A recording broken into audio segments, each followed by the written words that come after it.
Le immagini dei bambini sono un elemento essenziale del loro gioco, ma quali sono le immagini che dobbiamo proteggere e perché sono così importanti? Per spiegarlo dobbiamo partire da un po' più lontano. Esiste un tempo della nostra storia di cui la nostra mente non si ricorda nulla, ma che non per questo è dimenticato. È registrato in una memoria arcaica, una memoria somatica, fatta di sensazioni nostre amalgamate alle sensazioni di chi in quel tempo si è preso cura di noi. Sto parlando del tempo della gravidanza e dei primi 2 anni di vita del bambino che l'OMS, Organizzazione Mondiale della Sanità, ha definito i 1000 giorni d'oro proprio per indicare l'importanza di questi primi tempi di vita per in qualche modo definire la persona che il bambino diventerà. Infatti tutte le esperienze che compiamo, che viviamo in quei primi tempi, determinano più di qualsiasi altra cosa la nostra crescita, il nostro sano sviluppo. Questa memoria arcaica alimenta un serbatoio inconscio di immagini che, proprio per il carattere esclusivamente biologico di questa memoria, non possono essere recuperate attraverso il linguaggio verbale, ma possono affiorare solamente attraverso una via simbolica. Per esempio, in noi adulti, quando ci dedichiamo a delle attività artistiche e creative, oppure, se siamo dei bambini, quando giochiamo spontaneamente.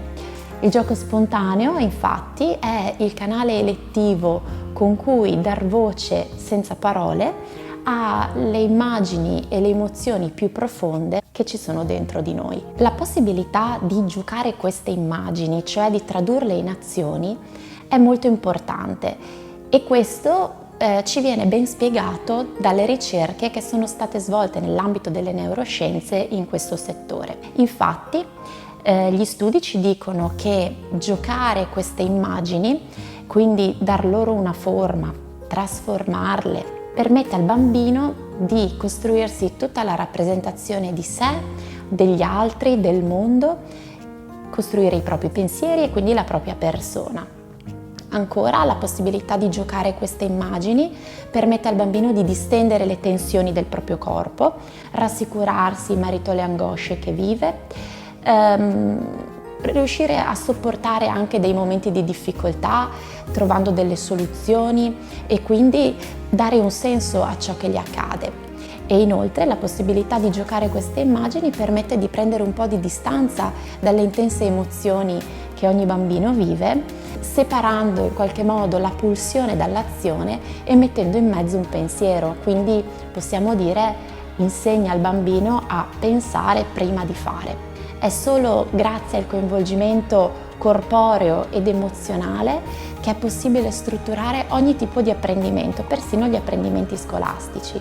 E pensate, anche il linguaggio verbale possiamo definirlo come un sapere del corpo, proprio perché esattamente come i movimenti si apprende per imitazione e ripetizione. Quindi a noi forse può sembrare banale, ma mentre un bambino gioca, davvero dentro di lui si stanno trasformando delle cose anche a livello psichico, proprio perché il gioco spontaneo muove tutta una serie di ormoni e di neuroni. Non tutti i bambini però riescono a giocare spontaneamente in questo modo e ad accedere a questo serbatoio inconscio di immagini per dar forma alle proprie azioni e alle proprie idee. Questo è causato da numerosi fattori, ma certamente c'è un aggravante importante che è costituito da un uso eccessivo e smodato degli schermi. In particolare tutti i bambini che utilizzano senza il controllo dell'adulto e per molto tempo durante la giornata la televisione, il cellulare, il computer, i videogiochi, fanno molta fatica a entrare in contatto, a recuperare le loro immagini più profonde. Quindi la loro possibilità è quella di riprodurre delle immagini viste. Nella migliore delle ipotesi sono le immagini degli altri bambini, copiate in qualche modo dal gioco degli altri bambini, però molto spesso in realtà sono proprio le immagini che loro vedono negli schermi e quindi in qualche modo riproducono l'immagine vista che è qualcosa di già dato, quindi che non deriva dalla potenza della scoperta sensoriale che va ad attivare tutto l'immaginario e il simbolico del bambino.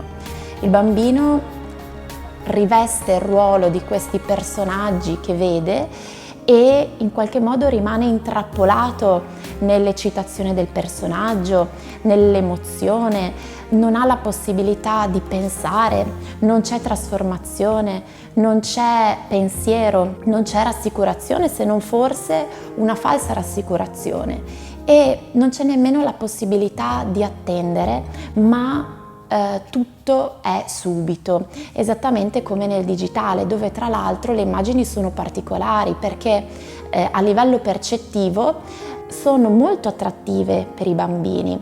Risultano catturare la loro attenzione perché sono molto colorate, sono in movimento, sono veloci, spesso accompagnati da suoni e da musiche, e tutto questo innalza molto la soglia per cui uno stimolo risulta essere attraente.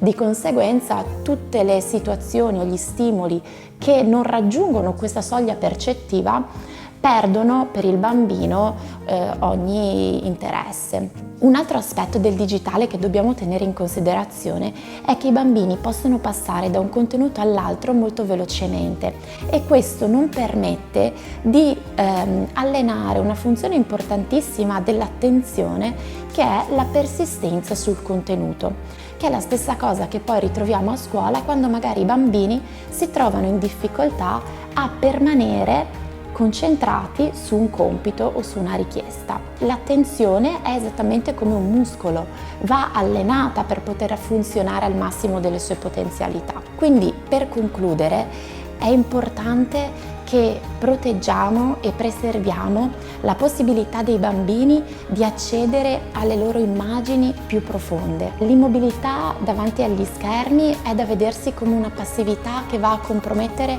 ogni processo di apprendimento. Al contrario, il gioco è forza di vita, il gioco che prende vita dalla scoperta che viene fatta attraverso i 5 sensi.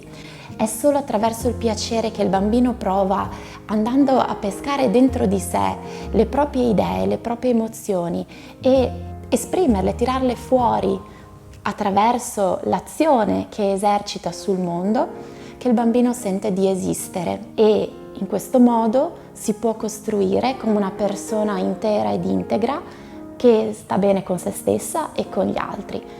Le neuroscienze ci hanno insegnato che per poter pensare bisogna prima poter agire. Aggiungiamo e non dimentichiamo che per poter agire bisogna prima poter immaginare.